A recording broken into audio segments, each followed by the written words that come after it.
are here. We did it. We did it. We've watched every single Nolan movie. Which is so crazy, honestly. I'm so glad we're done. Oh my gosh. Nothing against Nolan. I'm just so sick of high contrast, heavy soundtrack synth movies. I want to watch, like, I don't know, a Disney movie. I know, we need to go watch like an Adam Sandler comedy. Yeah, we got to watch something like a palate cleanser here. No time for palate cleansers in the middle of our marathon. But hey, how are you, Drew? I'm good. And I'm looking forward to this conversation about Oppenheimer. Oh my gosh. Because I'm so interested to know why you like this movie so much. So, a little bit of backstory. I saw this movie twice when it came out, and I hadn't seen it, like, really since until the other day. And you and I went to go see it the second time I saw it. Right. It was like right before you were leaving the country for 9 months. That's so true. What a way to... It was like literally the last time we saw each other before. Yeah, it's crazy. Yeah. Very, very interesting movie. Won a frick ton of Oscars, basically swept. It's true. And I think fairly. We'll dive into that maybe a little bit. Okay. But I am a very big fan of this movie for a host of reasons. I can also handle a 3-hour drama. I am down for a 3-hour drama.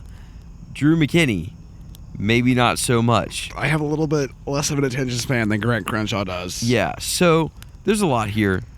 I want to hear just your likes. Okay. Let's start there. Let's start optimistically. Yes. Okay. Performances. Great.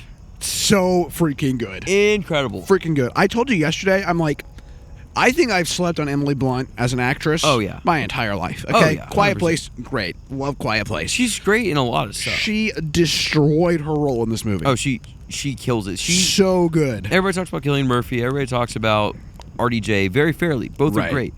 Emily Blunt might be the overall strongest performance in this movie. Is that a crazy take? I don't think that's crazy, honestly. And if you disagree, have you seen Oppenheimer recently? Or have you watched it focusing on Emily Blunt? Yeah. That's a question. Because she just stood out. She was so good. Yeah, there's so many scenes, especially everybody talks about the last scene, but there's so many scenes in this movie where she just destroys it. Yeah. It's so good.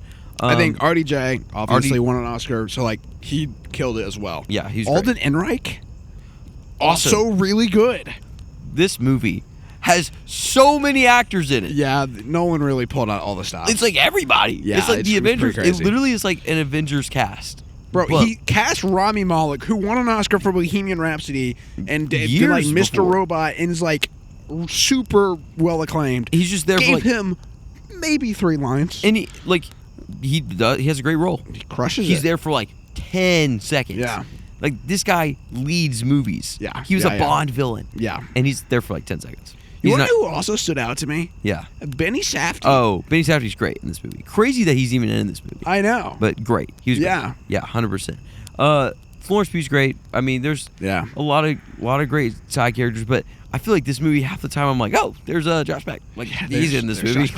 Just like, oh yeah, there's that guy. Oh, there's that guy. Like, oh yeah, Kenneth Rogerson here. Like, there's so many great actors that are just like littered throughout this movie. Yeah, it's Matt Damon, by the way, also in this movie. Also in this movie. Oh, and Casey Affleck, by the way, also in this movie. So many people. He also like assembles all the people that were in his past movies. Yeah, it kind of feels true. like oh yeah, let's just bring Casey Mike Affleck. Caine. Not in this movie. I think he was. He also retired, didn't he? Yes, but he's coming back out of retirement for something. So it's not the Odyssey, is it? No, that'd be I don't remember. Crazy. I don't remember off the dome. But hey, yeah, a lot of love for the cast of this movie. I feel like overall. Yeah, I agree. Any other likes? I mean, score. Okay. Score. Again, we talked about Ludwig Göransson yesterday. So good. One of the best composers out there. He crushes it here, too. Yeah.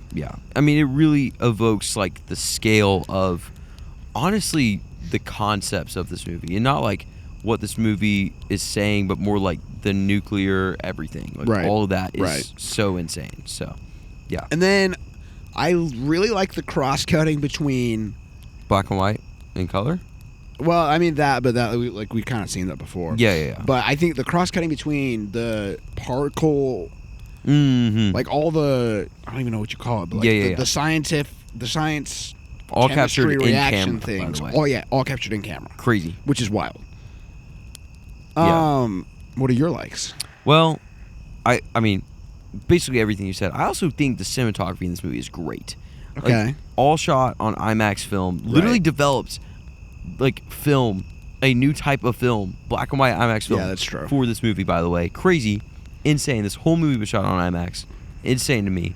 I think the drama of the characters gets me every single time. Okay. Literally every single time. Like, when all the RDJ stuff, which we'll get into in our spoiler section, but all the RDJ stuff, his character, like, his whole arc, his whole dynamic, so good. And then I really like how this movie honestly deals with, I mean, this movie is based off a book called American Prometheus. Right. Whole concept is, someone brings basically the most destructive thing into the world, and like, how does that person deal with that emotionally?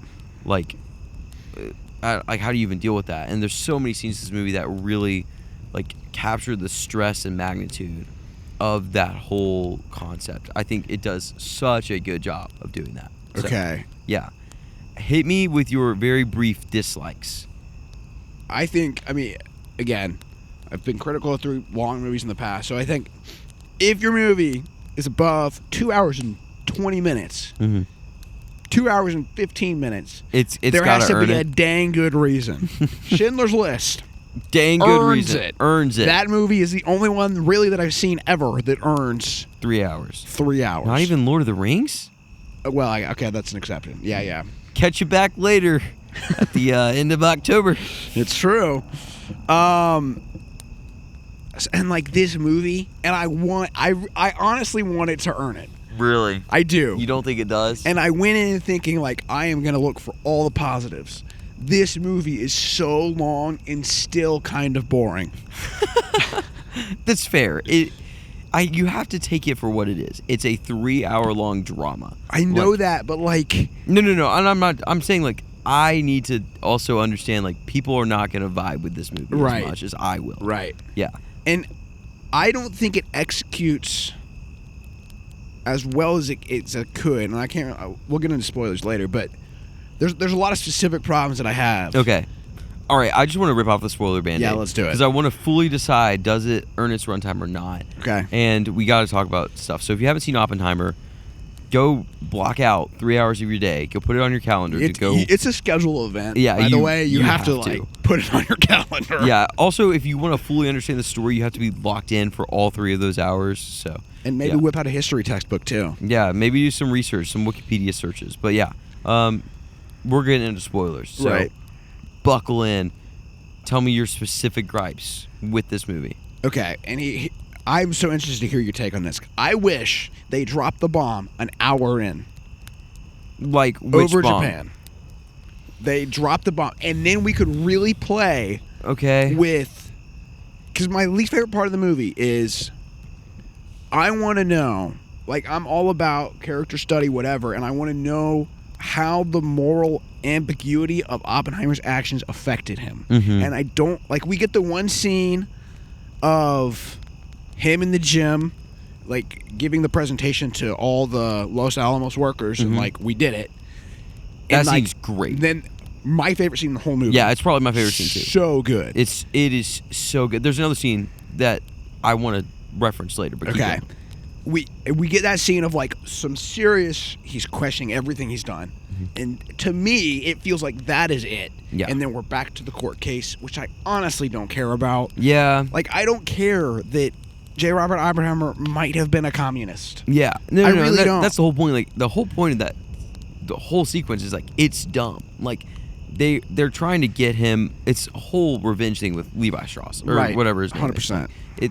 The whole thing is like, this shouldn't be happening, you know, but he's in it. I definitely agree that the focus on that part, that moral qualm, is the best part of the movie. Right. For me, there's a scene later where they're in the courtroom, and it's like a climax scene where he's getting pressured by like I don't remember the guy's name, basically the interrogator. Right. And he's basically trying to get him like to say, if there was a bigger bomb or whatever, would you have supported it like you supported the ones that you made at Los Alamos? And he's like, I don't know, like that didn't exist. And he's getting pressured, the tension's building, And it all ties back to the first hour and a half of the movie, where he's going through this whole thing of how he even got to making the bomb and all of this stuff. Yes, it's a little overlong, it's a little bloated, but I feel like that moment later in the movie, when you have followed him the whole time of like the moral qualm of making it in the first place, that moment later in the movie has so much more impact, because you're like, maybe he would have made the bigger, more impactful bomb, because you followed him the whole first half of the movie where he made this smaller, still devastating bomb, you know? So to me, the later scenes are a little more impactful because we have so much build up and know so much about the character dynamics and honestly who he is as a character. But that's also my take. I understand. I agree with what you're saying, though. Like, if it had been shortened, we probably wouldn't have lost a ton, you know? Yeah, I mean, I think my ideal Drew McKinney's Oppenheimer cut, okay, because I have all that kind of authority right now. I would say first half of the movie is him wrestling with, do we build the bomb? How do we build the bomb, etc. Okay. And then you have that dynamic with, honestly, like Florence Pugh's whole character too felt kind of pointless. Like, yeah, she's kind of just there. Like, I was like, you don't marry her. She's not really in the movie. She's there as like, she's referenced in the court-ish case. And I think it's more for Emily Blunt's character, which is like fine. I will say one of the best. This is gonna sound crazy. One of the best uses of nudity and like sexuality ever. 100% agree. It is like, I don't like the earlier stuff. Like, you know, not for me. Them sitting naked in a room. In the Why courtroom. Is that in the movie? Yeah, but in the courtroom when she's on top of him and doing their crazy stuff, but you see it from Emily Blunt's perspective 100%. Of like how it feels in the moment for her, of just so exposing and horrible, and like it's her husband. Like, that use of it is so, and I hate to say it, but it's like so good. It's so good. It puts that feeling on you so strongly. So strongly.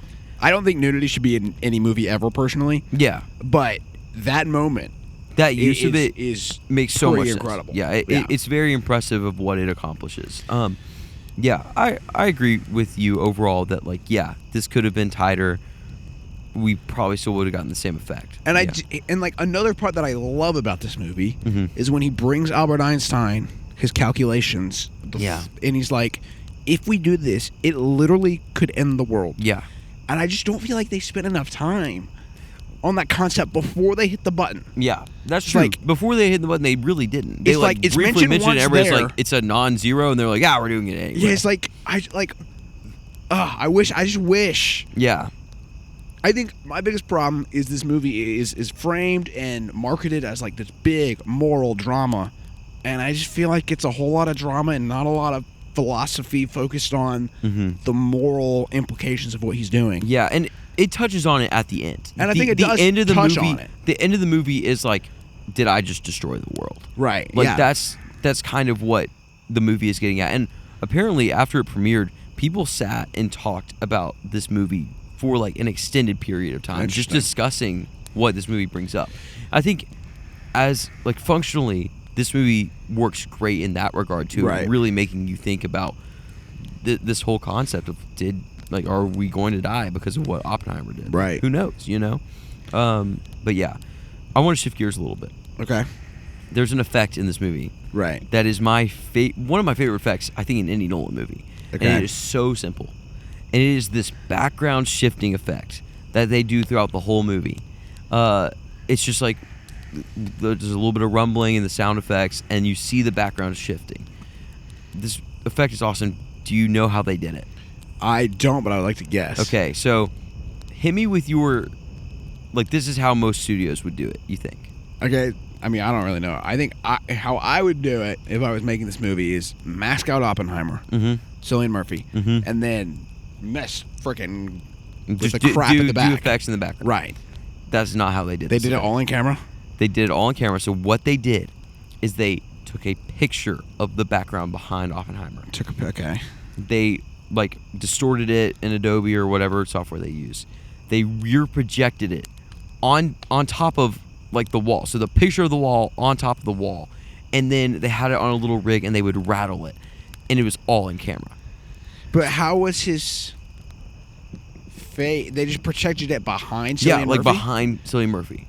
Yeah, so they had a projector behind, or like however they had it set up behind him, to where like you're on his face, but they're shaking a projector with a picture of the background that's kind of warped on the background, on the backdrop, and they did it all in camera. That's and it makes wild. sense, and it looks so good. It looks so good. Nolan's commitment to practicality is freaking awesome. Well, also it works so well in the story of like when he's feeling overwhelmed or almost like in the headspace of the bomb, and maybe you're in a completely different scene, but you can tell his mind is shifting back to that, and the background starts shifting. It's such a good use of that. It's so good. It's I so agree. Good. Anyway, do you have any other parts of this movie that you're like, oh, this is great, or this is something I loved? Something I love. I feel like I've kind of touched on everything I loved. Right. Okay, well, let's do this. I think we're ready to rank. There's a lot we could talk about with this movie. There's maybe more you wanted from this movie. It's true. There is. This movie was a little bit of a moment movie too. It was Oppenheimer. Like, it won a bunch of Oscars. It kind of was Nolan's time. Right. There's a lot around this movie too. So, which honestly, I think it's crazy that was this Nolan's first Oscar? Yeah. That's crazy. Yeah, not his first nomination, but his personal first Oscar. Yeah, his movies had won a bunch of sound and editing and visual effects stuff in the past. I think. I mean, this is crazy to me just because I don't really. I mean, I think this movie's fine, but I think there's way better Nolan out there. Also, it's like kind of Oscar bait with all the actors in it. It is Oscar bait. Yeah. Oscars love their 3-hour dramas. I don't think Nolan made this to Oscar bait, though. No, I don't think he did either. Because he referenced Oppenheimer in Tenet. Tenet. Yeah. That's right. Like, you could tell he was thinking about making this movie when he was making Tenet. Yeah. Okay. Yeah. Our rankings: number 1, Dark Knight; number 2, Interstellar; 3, The Prestige; 4, Inception; 5, Tenet. I feel good about that. I do too. 6, Memento; 7, Rises; 8, Batman Begins; 9, Dunkirk; 10, Insomnia; 11, Following. Where are we slotting Oppenheimer? Drew McKinney, off the dome. Where do you want to put this? I think. What's right above Rises? Memento. What's right below Rises? Batman Begins. This movie is better than The Dark Knight Rises. Okay. In my opinion. I'm feeling around there. You would not be willing to put this above Memento. No. This movie achieves a lot, by the way. They shot this whole thing on IMAX, and you don't want to put this above Memento. I think Memento's story is significantly more intriguing than... Okay. I think the way it's portrayed is significantly more intriguing than the way Oppenheimer is structured and portrayed. Okay, all right. I'm willing... We are going to release our own subjective rankings later, by the way. I'm so interested where you're going to put this. Yeah, so... Yeah, I honestly am, too. I have not really thought about this. Well, you disagree. I'm willing to have my opinion changed. This movie is a 3-hour-long intricate drama, and somehow through the whole thing, there are still reveals done without any action. Like, the whole reveal of Levi Strauss being behind everything. Right. And then the payoff of him not getting the position.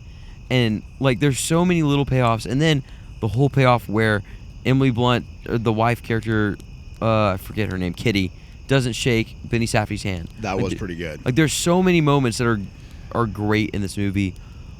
Also, literally the detonation scene, the bomb scene, is insane. I think this movie has phenomenal moments, but I think this movie has to be carried by the writing in the small moments, or else it's going to be bad, because that's all it is. And I don't think the dialogue and the writing as a whole supports the weight of a 3-hour movie. Okay, all right. I'm willing to agree to disagree. Like, I think when you watch Social Network, something that is also very dialogue heavy and very drama, the writing is so good. Okay.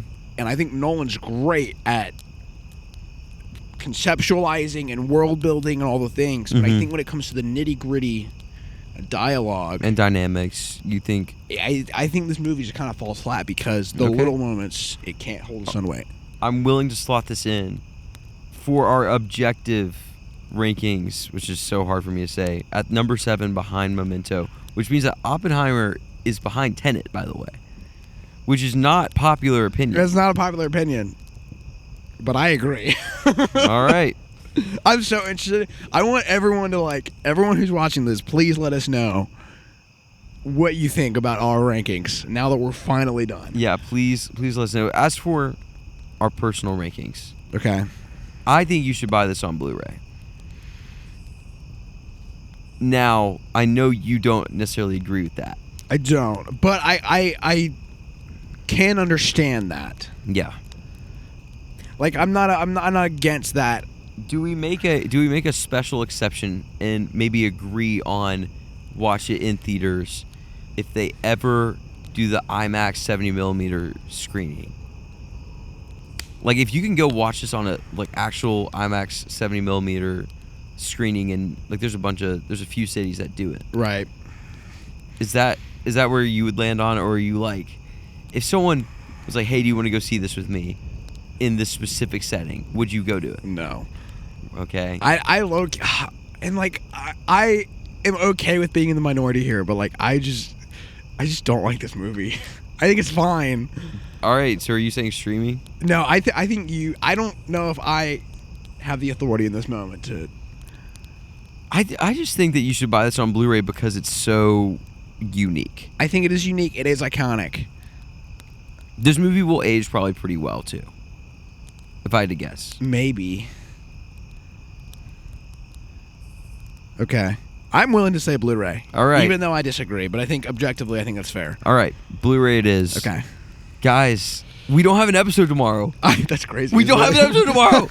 You get a break from us. Oh, that's wild. Oh, my gosh. Oh, my days, bro. 12 days straight. We oh, my gosh. Freaking crushed it. Hey, what are we watching next? In our weekly watch.